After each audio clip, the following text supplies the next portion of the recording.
¿Puedes acomodarla?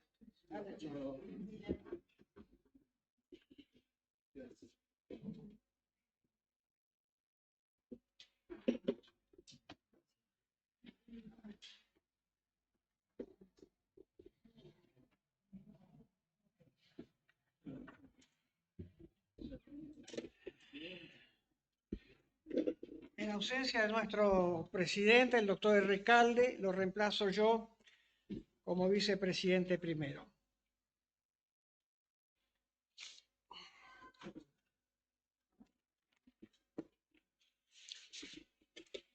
Señores académicos, señor nuevo académico, señoras y señores.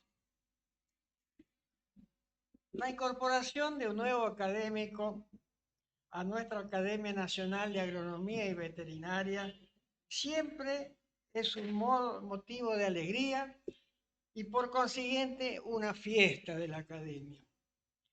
Y para mí, personalmente, es un acontecimiento muy especial, porque el ingeniero Gallagher nos conocemos desde hace muchos años y desde hace muchos años también tenemos una gran amistad. No me corresponde a mí, sino al ingeniero Reca, la presentación del nuevo académico, destacando las razones por las cuales la Academia, en su reunión plenaria, acogió con beneplácito la propuesta de su designación.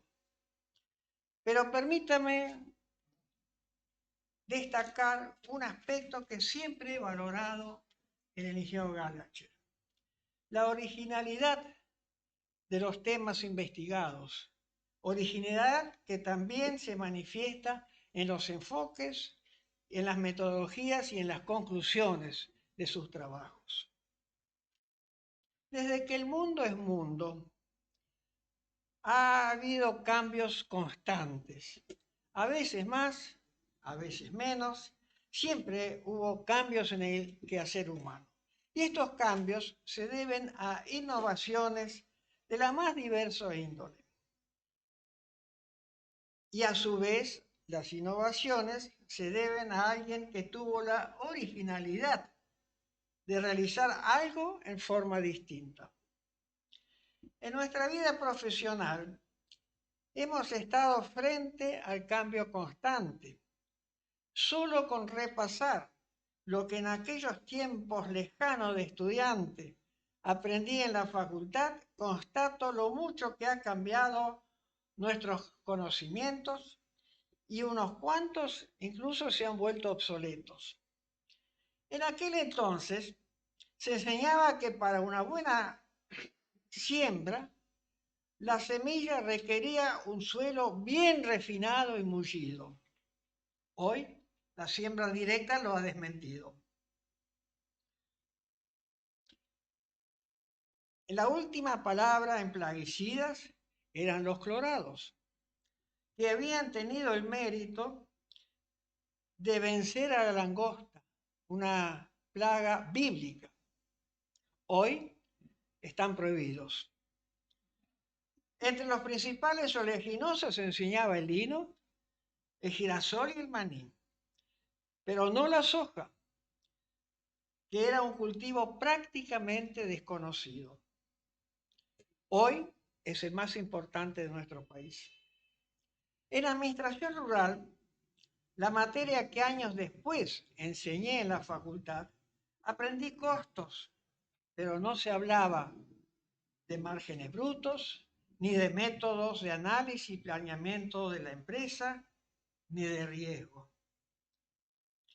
En mi bolsillo llevaba una pequeña regla de cálculos para poder efectuar rápidamente cálculos aproximados. Hoy, un estudiante probablemente desconozca lo que es una regla de cálculos, porque en su bolsillo tiene un celular que es una pequeña computadora que también realiza los cálculos más complicados. En zootecnia, la última palabra era la inseminación artificial. Hoy ya no se habla de tanto de eso, sino que se habla de comercialización de semen y de óvulos, y también se habla de clonación. Seguramente habrá muchos otros aspectos y muchos más ejemplos sobre la materia. Y aclaro, para no ser malinterpretado, puedo decir que tuve la suerte que la gran mayoría de los profesores de aquel entonces eran destacados especialistas en su materia.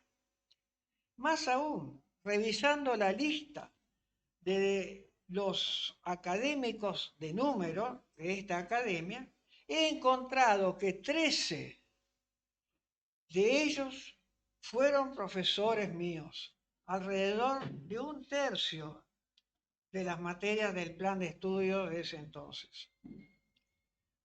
Con los propios pocos ejemplos que anteceden, quiero ejemplificar lo que las innovaciones y sus orígenes, la originalidad, significan en la práctica. Fue original quien probó sembrar sin efectuar labranzas previas, quien advirtió y alertó sobre los efectos colaterales indeseados de los clorados, quien impulsó el cultivo y mostró las oportunidades que ofrecía la soja, quienes abrieron nuevos caminos en reproducción animal, y tantos otros que con mirada crítica se animaron a proponer nuevos rumbos. Por eso, la originalidad es una cualidad tan importante y quien la posee es un innovador potencial.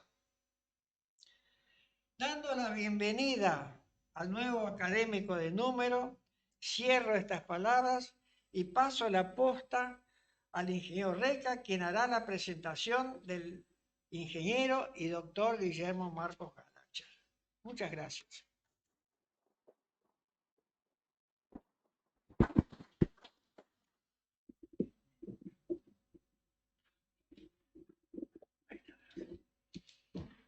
Bueno, buenas tardes. Muchas gracias, ingeniero Frank, por sus tesudos comentarios. En este acto celebramos la incorporación del doctor Marcos Galacher a la Academia Nacional de Agronomía y Veterinaria como académico de número. Le agradezco a él que me haya honrado para que lo presente en esta ocasión. Marcos se graduó como ingeniero agrónomo en 1976 en nuestra querida Facultad de Agronomía de Buenos Aires.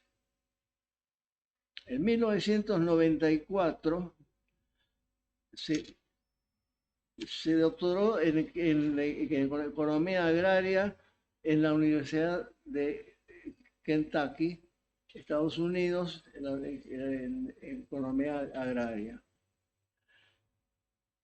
Actualmente es director del Departamento de Economía Agrícola, Agronegocios, Recursos Naturales y profesor de Economía Agrícola y Teoría de la Organización de la Universidad del Centro de Estudios Macroeconómicos de Argentina.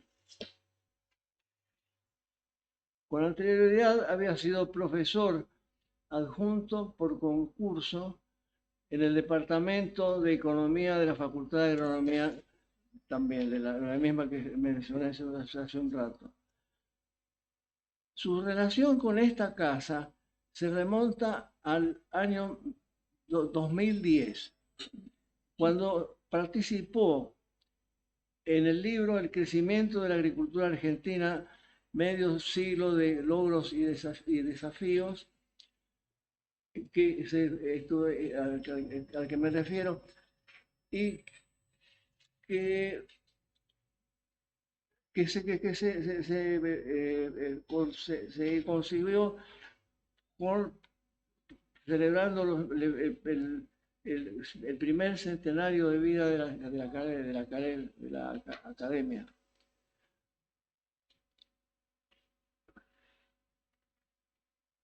En dicho libro hay dos contribuciones de el doctor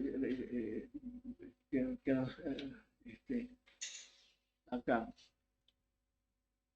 Cambios en la asignación de recursos entre agricultura y ganadería y capital humano y eficiencia productiva en la agricultura, donde con mucha claridad y elegancia Marcos plasmó los conceptos de microeconomía en el funcionamiento sectorial. Más importante aún, en el año 2014, la academia lo distinguió a nuestro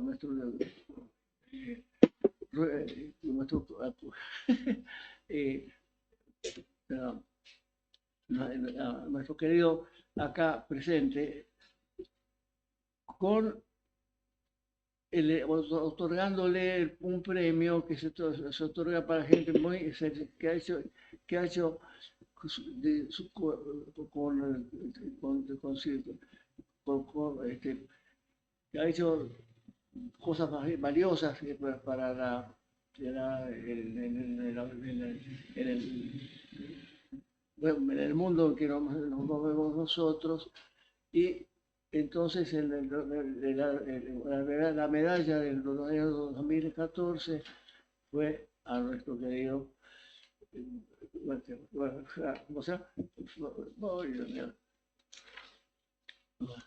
Ahora, como especialista en economía agraria y de organizaciones, su labor profesional y de investigación abarca un amplio espectro de temas.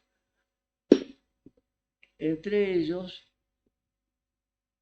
economía de la producción, cambio tecnológico, evaluación de uso de recursos y de tecnologías, análisis económico aplicado, organización empresarial, productividad,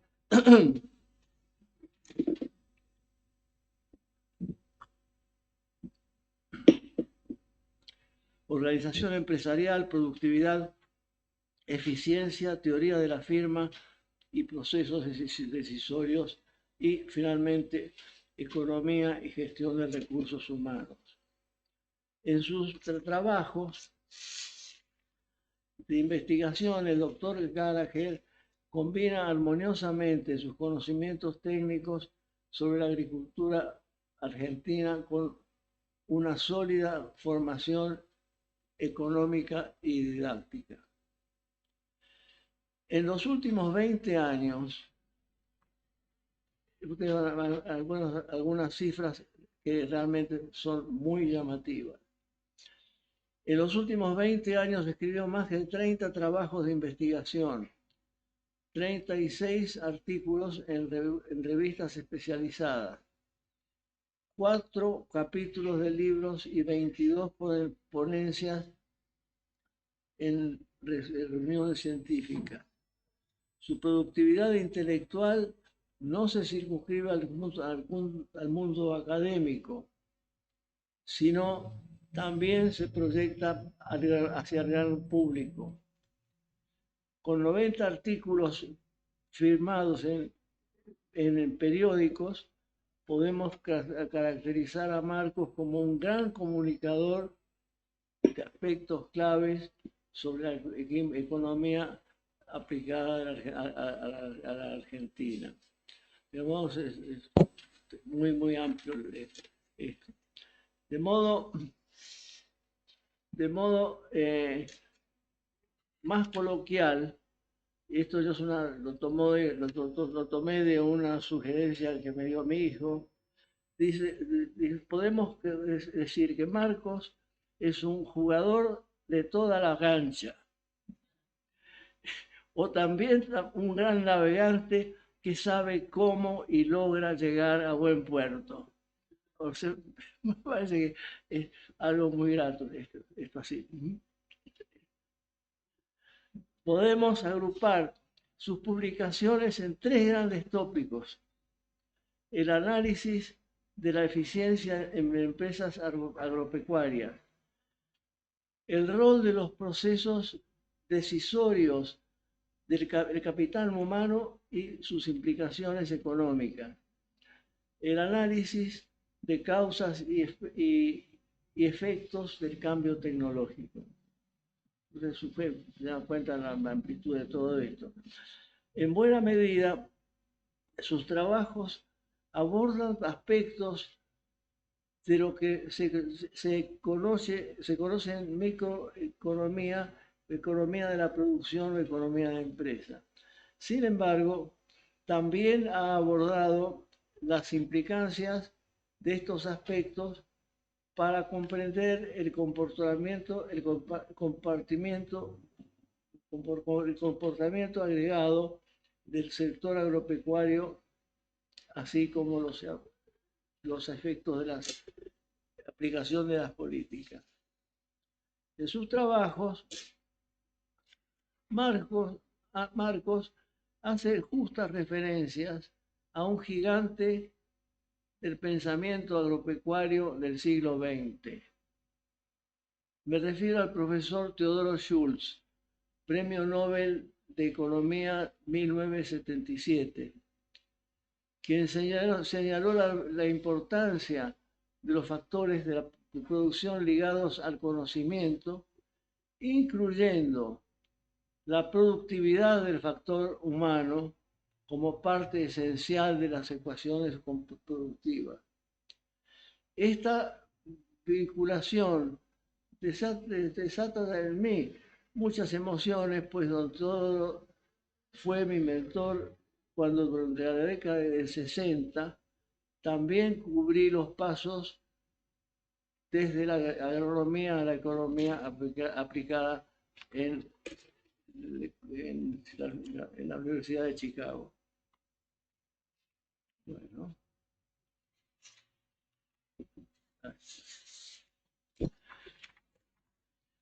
Mis mejores deseos para el doctor Gallagher. Pueda continuar desde su nueva posición haciendo realidad el legado del profesor Schultz en cuanto se refiere al valor del conocimiento económico, al mejor entendimiento de la cadena agroindustrial. Eso es algo que está permanentemente presente. Ese amargamiento y buen entender no es solo necesario en nuestra querida Argentina, sino también en muchas partes del mundo. Ese asunto es algo que está dando vueltas. Le cedo la palabra entonces a Marcos para que nos presente su ponencia de agrónomo a economista agrícola, un derrotero intelectual. Marcos.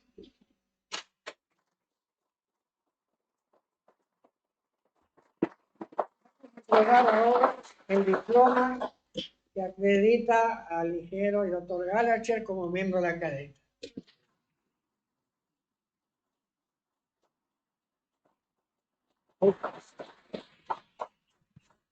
El ingeniero entregará la medalla que también forma parte de su destinación de agrónomo. Muy merecido, mi querido. Muy merecido. Bueno, finalmente vamos a colocar, esto tiene sus vueltas.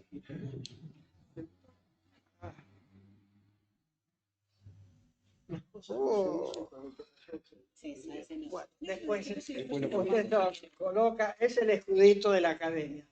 Y a continuación, entonces, vamos a escuchar las palabras del ingeniero Gallagher. Nosotros nos vamos a sentar ahí en la primera cita.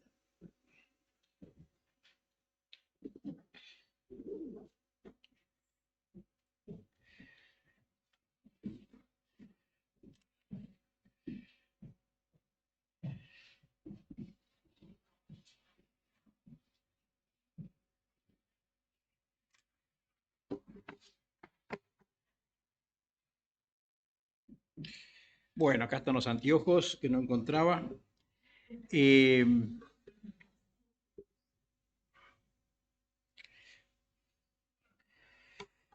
Bueno, por supuesto agradezco muchísimo las palabras del ingeniero Frank y del ingeniero Reca, que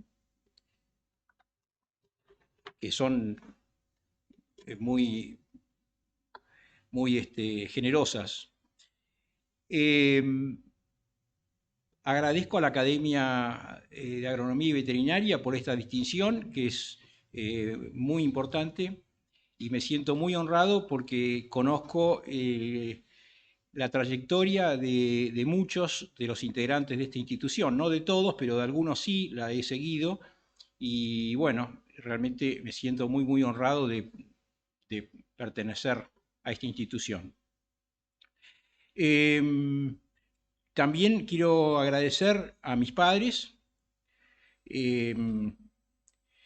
que bueno, ellos me señalaron el camino y me permitieron con mucha generosidad que yo me desarrolle.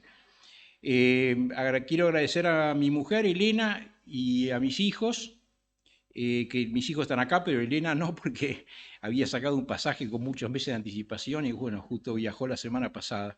Pero bueno, agradezco el apoyo que me han dado en las buenas y en las malas a lo largo de todos estos años.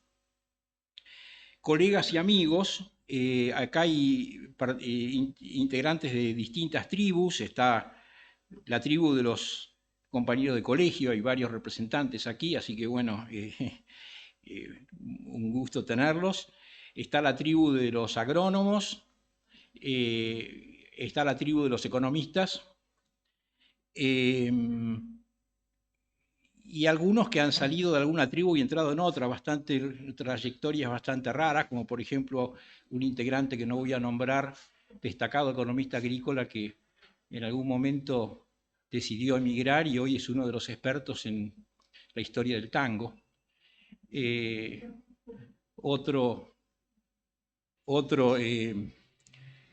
Otrora profesor de pensamiento económico y medieval, que ahora deambula por la Patagonia haciendo exploraciones de dudosa conveniencia. Así que bueno, tenemos un grupo de personas bastante amplio.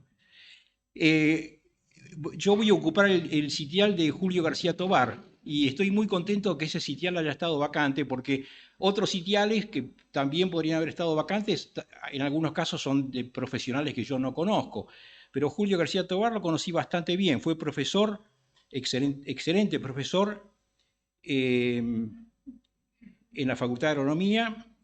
Recuerdo la claridad de sus clases, la forma de pensamiento que tenía, pero además interactué con él en momentos muy difíciles de la Facultad de Agronomía, en los años 73 y 74, momentos realmente difíciles, con muchos problemas, mucho caos en la Facultad de Agronomía. Bueno, interactué con él, que siempre fue una persona muy, muy, muy buena. Una persona con un gran sentido del humor, una fina ironía y una importante preocupación por los destinos de nuestro país. El título de esta ponencia es De agrónomo a economista agropecuario, un derrotero intelectual. Bueno, yo no voy a transitar todo este derrotero porque sería obviamente tedioso y tal vez no de demasiado interés. Voy a hablar de algunas cosas. Siendo que somos un grupo bastante reducido, voy a conversar en forma informal y algunas de las cosas por ahí que tenía pensadas. Ahora que me estoy acá parado, me parece que mejor pasarlas un poco más rápidamente, así que algunas cosas las pasaré rápidamente. Voy a tratar de hacer una presentación de unos 30 minutos, 35 minutos como mucho. Voy a hablar de algunas cosas que a mí me han interesado y que forman parte de este derrotero, algunos paisajes, si ustedes quieren. Básicamente, lo que voy a estar hablando es de 3 puntos, que son algunos ajustes en el uso de capital y trabajo en el sector agropecuario argentino en las últimas décadas, ajustes en el tamaño de empresa, y después voy a referirme un poquito a este tema de capital humano y eficiencia de producción, que es lo que se refirió el doctor Reca en parte de su presentación. Empecemos entonces con el primer punto, que es hablar un poco sobre capital y trabajo en el sector agropecuario argentino. Algunos datos que es conveniente tomar en cuenta. Entre 1970 y la actualidad, la población rural en la Argentina se redujo del 20% al 8% de la población total. Así que, al igual que en muchos otros países, ha habido una reducción en el porcentaje de población en zonas rurales. Ha aumentado paulatinamente los niveles de educación en las áreas rurales, siguen siendo más bajos que en las áreas urbanas, pero han ido aumentando. Se ha reducido parcialmente la brecha educativa entre áreas rurales y áreas urbanas.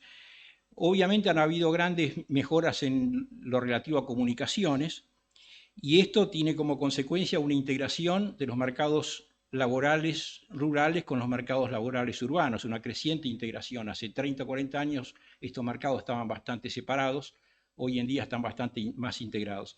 Y eso, la consecuencia que tiene es que la empresa agropecuaria tiene que competir crecientemente con el sector no agropecuario por los recursos humanos que emplea.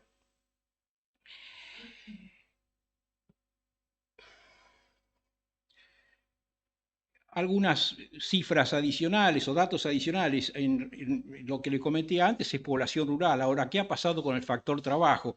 El factor trabajo, la cantidad de trabajo empleado en explotaciones agropecuarias, por trabajo entiendo trabajadores más productores, se ha reducido también en la región pampeana. Entre el 2002 y la actualidad se redujo en 30%, y en la región extrapampeana se redujo en cerca de 50% el factor trabajo en el sector rural.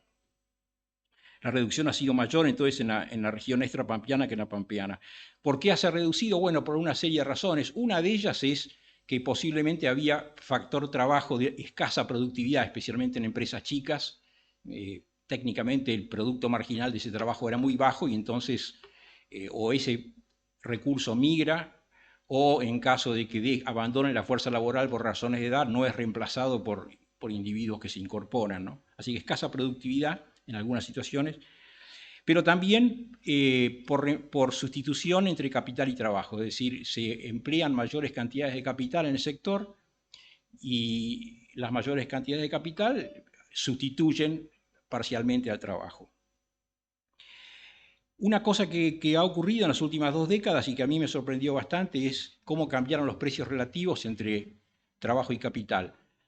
Ahí en ese cuadrito lo que están viendo es que entre el 2000, el comienzo de la década del 2000 y la actualidad, el precio del capital en relación al precio del trabajo, es decir, el precio relativo, ha aumentado entre un 20 y un 50-60%, dependiendo de cómo hagamos las estimaciones. Es decir, el trabajo se ha encarecido más que el capital, ha cambiado la relación de precios. Y por supuesto, cuando cambian los precios relativos, los productores modifican la proporción de factores. Si un factor aumenta su precio en relación a otro, eso gatilla sustitución de factores. El grado en el cual se puede hacer la sustitución depende. En algunas tecnologías o situaciones la sustitución puede avanzar más rápido que en otras. Fíjense en lo que pasó con el ratio entre capital y trabajo, es decir, la cantidad de capital por trabajador. La cantidad de capital por trabajador se incrementó en la región pampeana en aproximadamente 40% y en la región extrapampeana en más de 100%, es decir, la mayor utilización de capital y la menor utilización de trabajo tiene como consecuencia un aumento en la cantidad de capital por trabajador. Estas medidas de capital son medidas muy aproximadas porque no contemplan cambios en la calidad del capital. Posiblemente si corrigiéramos el capital por cambios en calidad, los aumentos serían todavía más marcados. La cantidad de capital por trabajador en la región pampeana sigue siendo más alta que en la región extrapampeana, es decir, hay más capital por trabajador en la región pampeana. Sin embargo, hay una convergencia. Hace 20 años la relación entre la región pampeana y la extrapampeana era de 3-1, es decir, había 3 veces más capital por trabajador en la región pampeana. Hoy ese ratio se ha reducido a 2-1. Hay una convergencia. Entonces, acá hay un patrón de menor uso de factor trabajo, aumentos en el precio relativo del trabajo en relación al capital y incrementos en la cantidad de capital por trabajador. Esto es patrones que son bastante, digamos, razonables que ocurra este tipo de procesos. Ahí también, en la figura de abajo, ustedes seguramente no la podrán ver bien, pero en la figura esta que está acá abajo, muestra que una de las razones por las cuales se redujo la cantidad de trabajo es no solo porque se usa más capital, sino porque cambia el tipo de capital, ¿no? Una de las cosas que ha pasado es que aumentó en forma muy marcada el tamaño de las máquinas, el tamaño de los tractores, la potencia de los tractores y la potencia, por ejemplo, de las cosechadoras. Entonces, ¿eso qué implica? Implica que un mismo trabajador trabaja con una máquina de mayor potencia, aumenta la capacidad de trabajo, ¿no? Entonces acá no es solamente aumento en la cantidad de trabajo, sino modificación de la combinación del trabajo con el capital.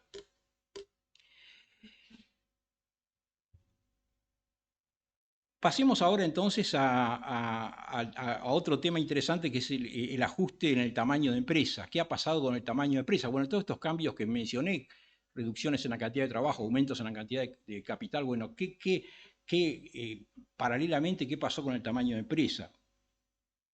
Y acá vamos a comparar el año 88 con el año 2002 y con el año 2018 a través de los datos que surgen del censo agropecuario. Voy a mostrar un gráfico que espero que no sea demasiado confuso. Creo que es el último gráfico medio confuso que muestro, pero bueno. Que básicamente lo que están viendo acá en esta especie de Tetris o de juego raro es los circulitos azules representan, bueno, el eje horizontal muestra el porcentaje de empresas agropecuarias en cada uno de 5 estratos. Porcentaje de empresas agropecuarias en cada uno de 5 estratos. Y el eje vertical, el porcentaje de la tierra controlada por cada uno de los 5 estratos. Y los 5 estratos son el estrato 1, menor que 100 hectáreas, el 2, entre 100 y 499, el 3, entre 500 y 1500, el 4, 1500 a 2500 y el 5, mayor de 2500 hectáreas. Y los circulitos azules, marrones y grises muestran lo que teníamos en 1988, el circulito azul, lo que teníamos en el 2002, el circulito marrón, y lo que teníamos en el 2018, el circulito gris. Entonces estamos viendo acá la dinámica, los cambios que han ocurrido en el porcentaje de empresas representado por cada estrato y el porcentaje de tierra que cada estrato controla. Entonces acá vemos, por ejemplo, que en el estrato 1, las empresas menores que 100 hectáreas se han reducido drásticamente tanto en porcentaje de empresas como en porcentaje de tierra controlada. Obviamente son empresas muy chicas, ¿no? Menos de 100 hectáreas, son empresas muy pequeñas.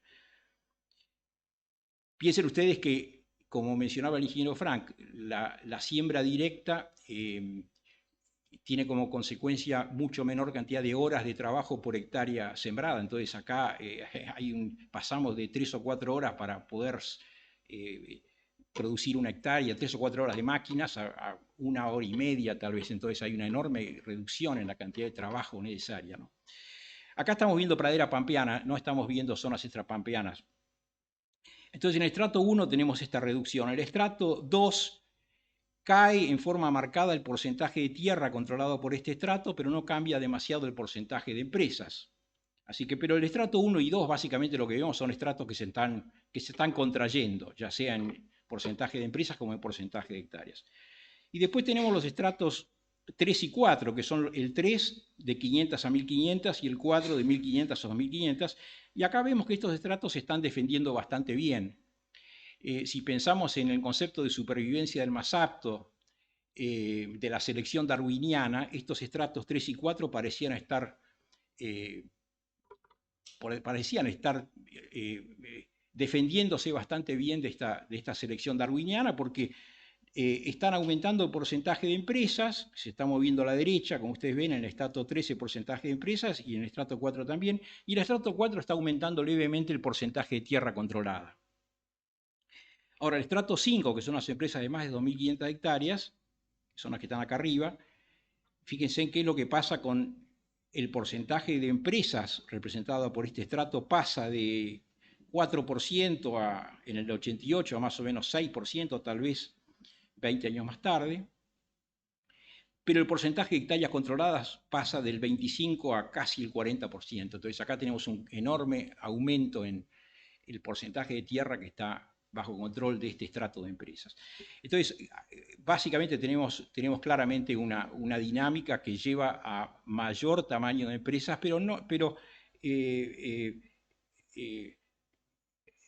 tal vez podemos decir que en los estratos 1 y 2 se observan claras economías de escala, porque esas empresas están contrayéndose. Los estratos 3 y 4 tal vez hay retornos constantes a escala, porque esas empresas están defendiendo bien, y aparecen nuevamente retornos crecientes a escala para el estrato 5. Así que una dinámica de empresas bastante clara. Ahora, si analizamos qué pasó en el noreste argentino y en el noreste argentino, es distinto, es un poquito distinto, no es tan claro. Los cambios en la pradera pampeana sorprendentemente fueron más grandes que en las otras dos regiones que les menciono. ¿Qué consecuencias tiene esto? Bueno, varias consecuencias. Cambios en la eficiencia del uso del capital, cambios en la eficiencia del uso del trabajo, cambios en la capacidad de adaptación. Podemos decir algo sobre uso del suelo y sustentabilidad y algunas consecuencias en términos de economía política, también podríamos tal vez mencionar. La eficiencia en el uso del capital y trabajo, ¿por qué cambia? Bueno, porque si hay retornos crecientes a escala, incremento en el uso de recursos tiene como consecuencia un incremento más que proporcional a la producción. Por lo tanto, el cociente entre uso de recursos y producción se reduce cuando hay economías de escala y por lo tanto los costos medios se reducen, así que hay eficiencias. Ahora, una pregunta interesante es, ¿qué hubiera ocurrido si por alguna medida de política económica se hubiera frenado este incremento de tamaño de empresa? Tal vez con precios diferenciales según tamaño, tal vez con política impositiva agresiva que castiga las empresas mayores, con créditos diferenciales que favorecen a las empresas de menor tamaño. Es decir, ¿qué hubiera pasado si hubiéramos mantenido congelado el tamaño de empresa? Por supuesto es exagerado, pero como contrafáctico, ¿no? Bueno, yo hice algunos cálculos que son cálculos de almacenero en realidad, pero hice algunos cálculos sobre el costo de frenar el crecimiento de tamaño de empresa bajo distintos supuestos de retornos a escala, del parámetro de retornos a escala, y los costos son grandes. Fíjense en que la estimación menor es unos costos de aproximadamente $1.500 millones por año de frenar el tamaño de crecimiento de empresas, hasta $4.500 millones por año. Estas son estimaciones que hice en el 2008, es decir, hace bastantes años ya. Si las hiciéramos ahora, posiblemente serían más altos los costos. Repito, son cuentas de almacenero que hice rápidamente, que no pretendo que los resultados sean correctos, pero lo que quiero transmitir es que frenar, no aprovechar los retornos crecientes a escala tiene costos. El segundo punto está relacionado tal vez a cómo cambia la capacidad de la empresa de adaptarse, y acá podríamos pensar de que cierto crecimiento de tamaño favorece la capacidad de adaptación, por lo menos hasta cierto límite. ¿Por qué? Porque para adaptarse hay que tener información y manejar esa información, hay que tener buen gerenciamiento. Y en las empresas de tamaño muy reducido, el buen gerenciamiento es complicado porque hay costos fijos. Acceder a información implica costos fijos, por lo menos en una medida importante implica costos fijos. Saber qué trigo conviene sembrar, el costo de averiguar eso y de procesar esa información es el mismo para una persona que siembra 50 hectáreas que para la que siembra 500 hectáreas. Entonces, en la medida que hay costos fijos, dentro de cierto rango de tamaños, hay más eficiencia en el manejo de información con empresas de mayor tamaño que con las de menor tamaño. Digo, enfatizo hasta cierto tamaño de empresa, porque a medida, si el tamaño de empresa supera cierto nivel, aparecen otras complicaciones. ¿Qué pasa con el tema de la sustentabilidad? Esta es una preocupación, en qué medida los suelos se están deteriorando, en qué medida las prácticas agronómicas favorecen la sustentabilidad. Las empresas crecen de tamaño en una medida importante a través del arrendamiento. Así que las tendencias que yo mostré no son tendencias de propiedad de la tierra, son tendencias de tamaño de empresa utilizando ya sea arrendamiento o propiedad, pero en gran medida crecen utilizando la figura del arrendamiento. Y la figura del arrendamiento ha sido criticada porque el argumento que se da es que al arrendatario no le importa el deterioro del suelo porque el suelo no es de él. Yo creo que ese argumento es un poco simplista porque no hay que pensar que las decisiones las toma el arrendatario. Las decisiones en todo caso se toman en forma conjunta entre el arrendatario y el propietario de tierra. En definitiva, el que tiene la decisión de cambiar o no al arrendatario es el propietario de tierra, o decir qué condiciones tiene que cumplir el arrendatario es el propietario de tierra. Así que este argumento, que es un argumento muy generalizado de que el arrendamiento lleva al deterioro de los recursos, yo me parece que es algo que amerita mayor investigación. Acá, yo he participado en algunos intercambios en los periódicos sobre el tema de si hace falta una ley de arrendamientos que ponga límites a la flexibilidad contractual o no. Otras opiniones son de que hace falta restringir la libertad contractual y poner límites. Hay muy pocas evidencias sobre esto. Uno de los pocos trabajos son los trabajos que hizo Brescia con Lema, donde analizaron en qué medida el uso de, por ejemplo, fertilizantes cambia según empresas que arriendan o empresas con tierra propia, y ellos encuentran de que el uso de fertilizantes, que es uno de los insumos críticos y uno de los insumos que a veces argumenta que se usa en defecto en las empresas, en los campos alquilados, Brescia y Lema encuentran que no encuentran diferencia. Este es un análisis econométrico que hacen a partir de datos del censo, así que eso es uno de los pocos estudios. Tampoco hay demasiadas evidencias sobre en qué medida el deterioro del suelo se manifiesta después en cambios en los precios de arrendamiento, que es un tema muy, muy importante que debería ser estudiado. Y el tema en términos de economía política, bueno, en la medida que se reduce la población en áreas rurales y se reduce el número de empresas, bueno, ¿cómo cambia la posibilidad del sector de influenciar la política económica? Una posibilidad es que la influencia se va a ver de alguna forma amenazada, porque si el sector representa menos en términos de población y en términos de empresas, van a tener menos posibilidad de influenciar la política económica. Otra opinión tal vez sería no tan pesimista, en la medida que el sector es vigoroso, inclusive en la medida que las empresas crecen de tamaño, los costos de organizar acción política se reducen. Así que acá no está claro si el sector va a tener más posibilidad de influenciar o menos. Tal vez la posibilidad de influenciar va a depender en gran medida en hasta dónde los distintos agentes de la cadena de valor pueden ponerse de acuerdo para lograr proponer medidas que favorezcan al sector. Así que tal vez el sector productor va a tener que coordinar cada vez más con otros agentes de la cadena. Bueno, entonces el tercer punto en el cual yo quería hablar era un poco ya que estamos hablando de cambio de tamaño de empresa, cambio de factores de producción, bueno, ¿qué influencia tiene el capital humano, el management, el conocimiento sobre la eficiencia productiva? Es un tema relacionado con los temas anteriores, ¿no? Como mencionó el doctor Reca, el pionero en el análisis del capital humano, una palabra que hoy está en boca de todos, pero el que inventó esta palabra, si ustedes quieren, o esta frase, fue Theodore Schultz, profesor de la Universidad de Chicago y premio Nobel de Economía, economista agrícola. Interesante, Schultz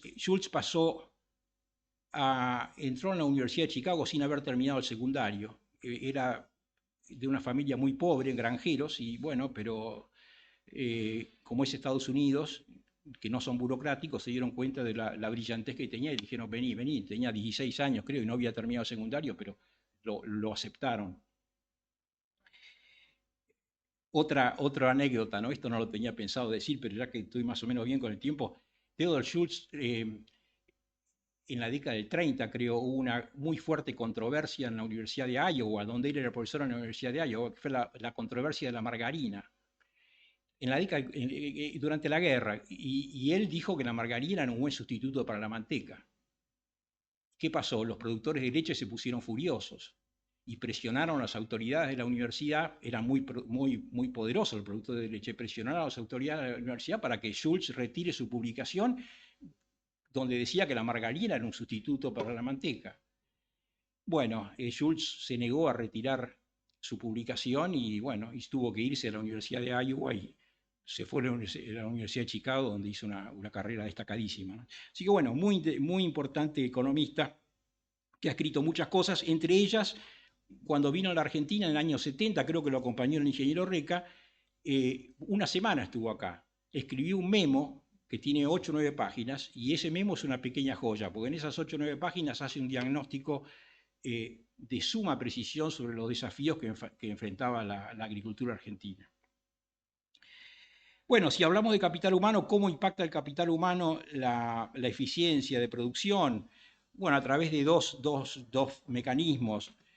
Lo que ven ahí a la izquierda, básicamente, cuando cambian los precios, se requieren ajustes. Si el precio de un insumo baja, se requiere incrementar el uso de insumo para llevar la tasa de retorno del insumo a un nivel acorde con el costo de oportunidad. Si siguiéramos usando la misma cantidad de insumo, tendríamos una tasa de retorno demasiado alta. Tenemos que aumentar. Bueno, cambio de precios requieren adaptación, pero resulta que hay que identificar ese cambio de precios y hay que identificar de que mayor nivel de uso de insumo va a ser correspondido con mayor ganancia. Entonces ahí, adaptarse a cambios de precios. Ese es un factor importante del capital humano. Y la otra es capital humano como determinante de producir más con la misma cantidad de insumos, ¿no?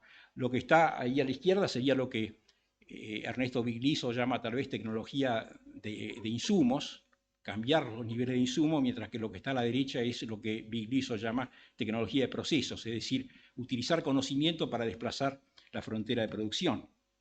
Entonces acá vemos de vuelta la flecha roja que apunta para arriba sería el impacto de mayor conocimiento, se produce más con la misma cantidad de insumos, mientras que las flechas verdes es producir más utilizando más cantidad de insumos, para lo cual hace falta identificar cambios de precios relativos. Entonces, ¿la producción de qué depende? Depende de insumos convencionales, por un lado, tierra, trabajo, insumos agrícolas, capital, pero también depende de insumos no convencionales.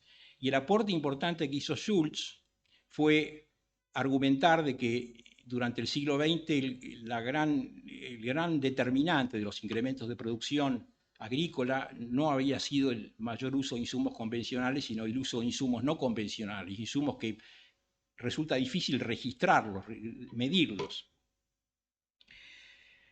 Muy rápidamente aquí entonces, si tenemos en el eje horizontal el total de insumos empleados y en el eje vertical la producción, bueno, el conocimiento ¿qué hace? Que el conocimiento permite que nos acerquemos a esta frontera de producción, que sería en este caso esta línea punteada.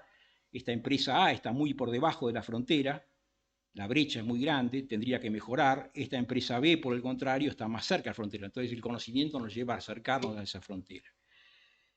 Y en el grafiquito que está a la derecha, acá lo que quiero mostrar es, estos son datos reales del partido de Bahía Blanca, lo que quiero mostrar es que es difícil hacer estas estimaciones, es decir, lo que ustedes ven ahí a la izquierda es un gráfico teórico, digamos, dibujado a mano, lo que ven a la derecha es una realidad cuando uno tiene una base de datos. Bueno, ¿cómo hago para saber cuál es la frontera de producción? ¿Hasta dónde los niveles altos de producción se deben a clima muy favorable o se deben a condiciones de suelo. Bueno, ¿cómo hago para detectar esto? Es bastante complicado hacerlo y está sujeto a bastantes errores.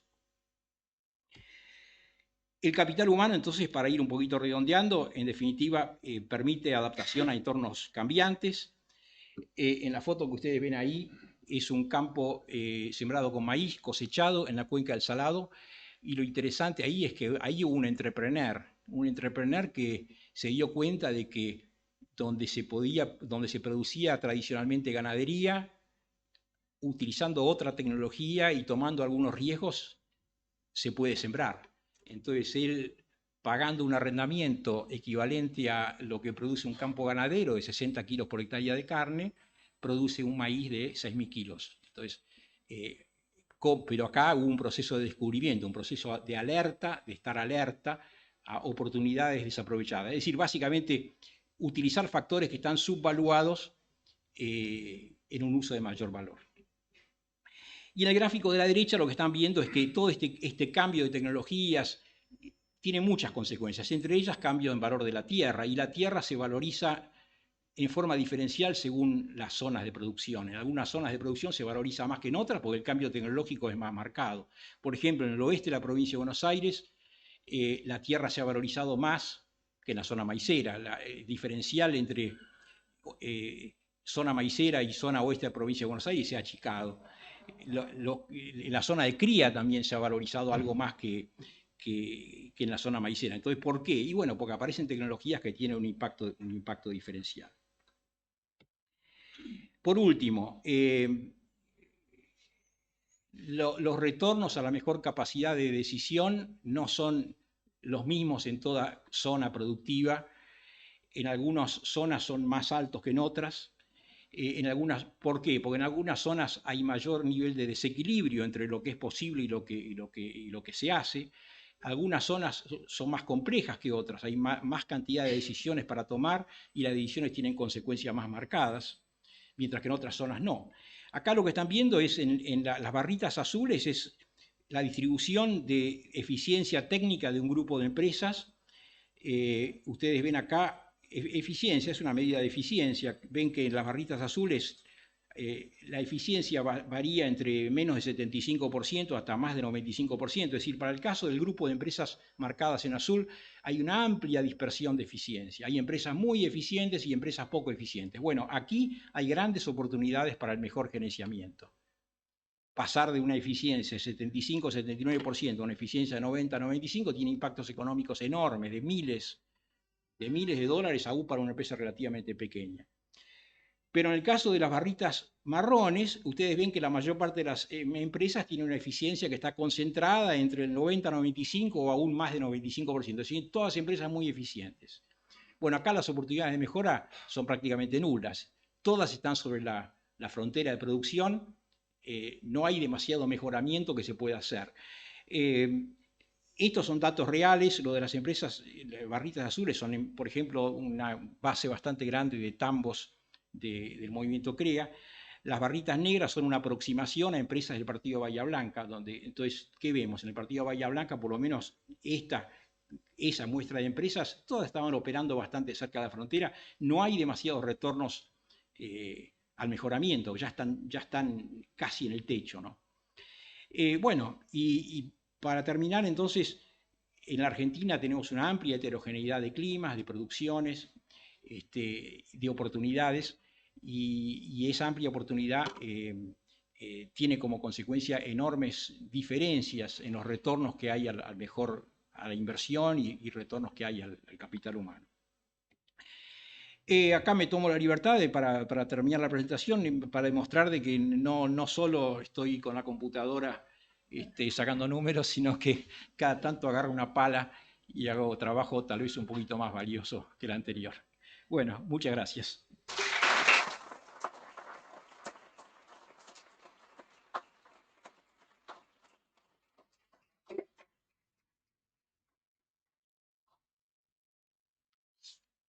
Una interesante disertación del nuevo académico de números.